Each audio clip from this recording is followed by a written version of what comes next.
So hey guys what's up, welcome to my YouTube channel. तो आज की इस वीडियो में हम करने जा रहे हैं चैप्टर 2 एक्सरसाइज 2.2 से पहले के 3 एग्जाम्पल नंबर 7, 8 एंड 9। ठीक है, तो इससे प्रीवियस वीडियो मैंने बनाई थी एक्सरसाइज 2.2 के बेसिक की।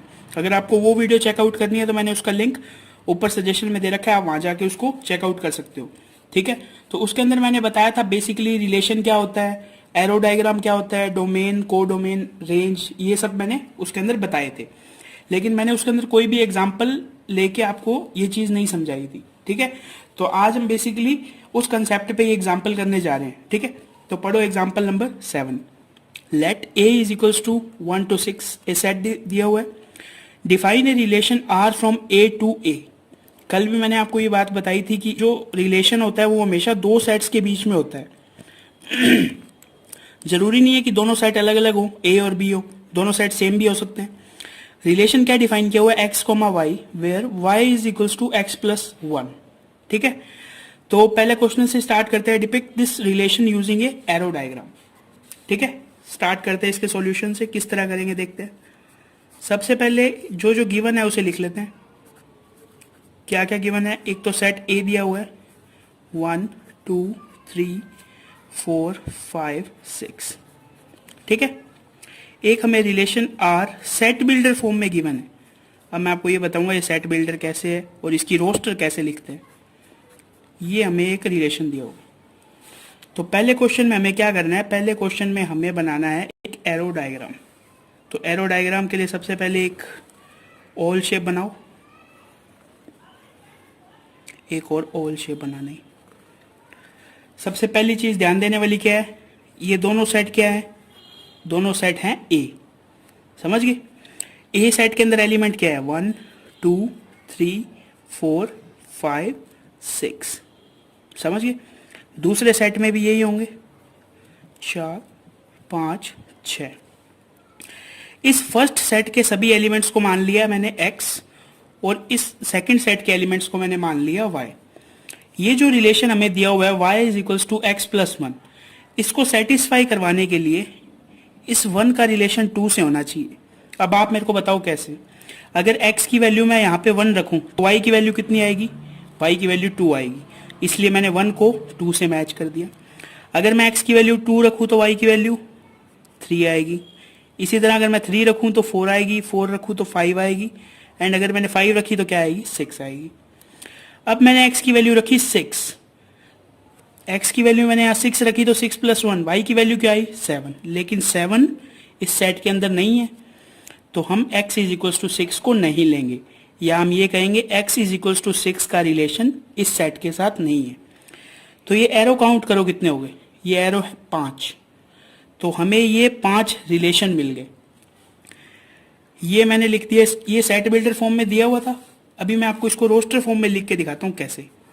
r is equals to curly bracket, arrow के दोनों साइड जो एलिमेंट्स हैं उनको एक साथ लिखना है, 1 2 2 3 3 4 4 5 5 6।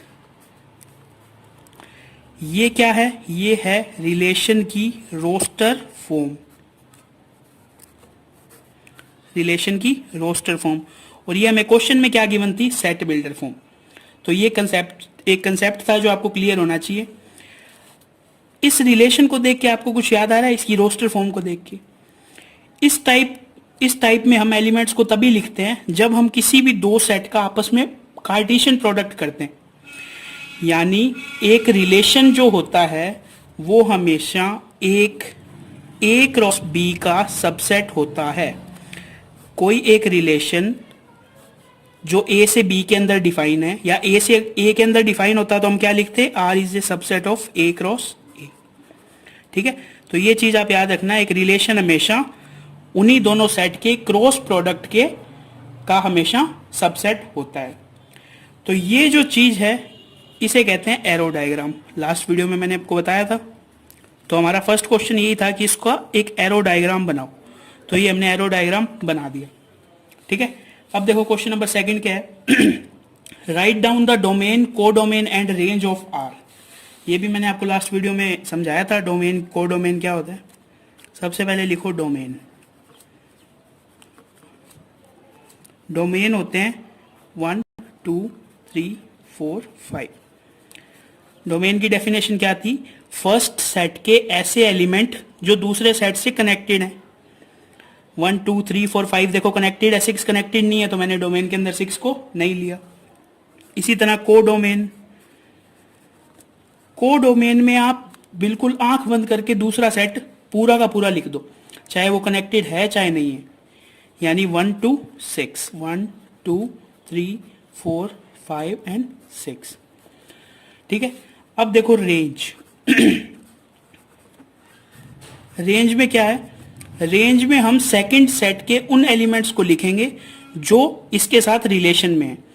यानी सिर्फ 1 को छोड़ के बाकी सारे देखो इस सेट ए के साथ रिलेशन में है, तो हम ये सब लिख दें 2 3 4 5 एंड 6। तो 2 3 4 5 एंड 6। तो ये आपको समझ आ गया डोमेन, कोडोमेन और रेंज क्या होता है। क्वेश्चन इसी तरह आएगा, डोमेन कोडोमेन एंड रेंज लिखो, तो हमें ऐसे लिख देनी है। क्वेश्चन आ गया एरो डायग्राम बनाओ, तो ये बना देना है। ठीक है। ये एक कंसेप्ट था जो आपको याद रखना है, ये इस क्वेश्चन में लिखना नहीं है। R is a subset of A cross B. ठीक है। ये हो गया हमारा एग्जाम्पल नंबर 7। अब चलते हैं एग्जाम्पल नंबर 8 की तरफ। अब देखो एग्जाम्पल नंबर 8। ठीक है, बिल्कुल सिंपल सा एग्जाम्पल है। The figure show a relation between P and Q. तो हमें एक सेट पी एंड क्यू दे रखा है। ये हमें क्या पहले से क्या दे रखा है? क्वेश्चन में एक एरो डायग्राम दे रखा है। Right this relation in A set builder form. ठीक है, सॉल्यूशन करते हैं इसका। सॉल्यूशन नंबर 1, इन set builder form.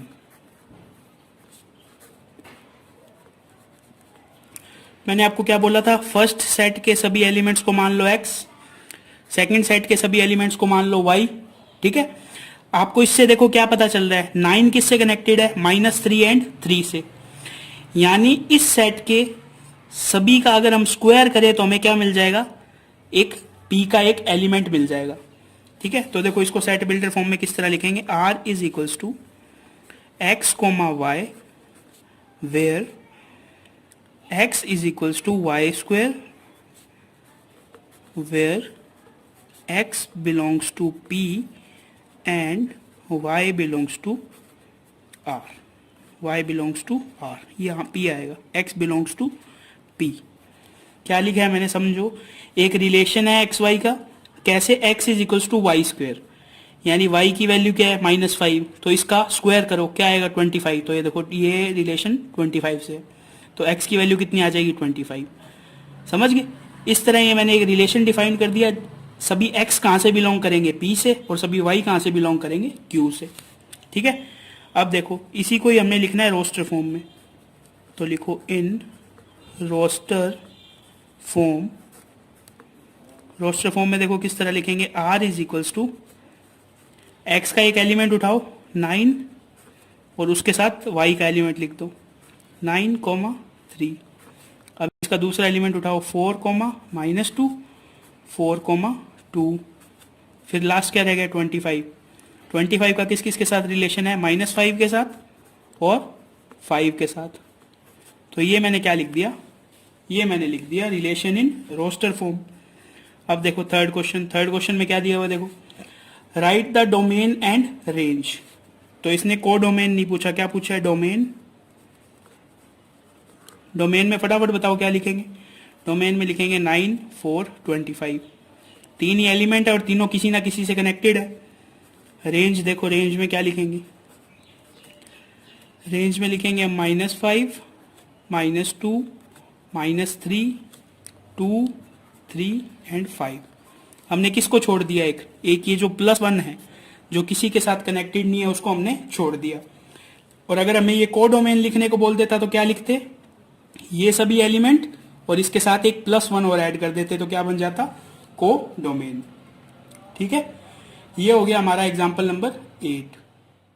Example number 9 बिल्कुल सिंपल है। पढ़ो क्या लिखा हुआ है। Let a is equals to 1 2 and b is equals to 3 4। Find the number of relation from a to b। Simple question है। देखो किस तरह करते हैं इसको। a 1, 2, b क्या गिवन है? 3,4। सबसे पहले करेंगे इनका कार्टेशियन प्रोडक्ट। ए और बी का कार्टेशियन प्रोडक्ट देखो, 1 3 1 4 2 3 2 4। हमें फाइंड क्या करना है? हमें फाइंड करना है नंबर ऑफ रिलेशन।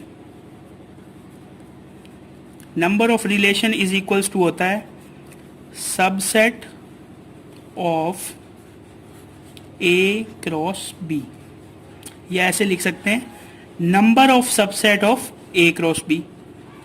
यानी इसको मैं क्या लिख सकता हूं? Number of power set in A cross B. Power set का बेसिकली मीनिंग क्या होता है?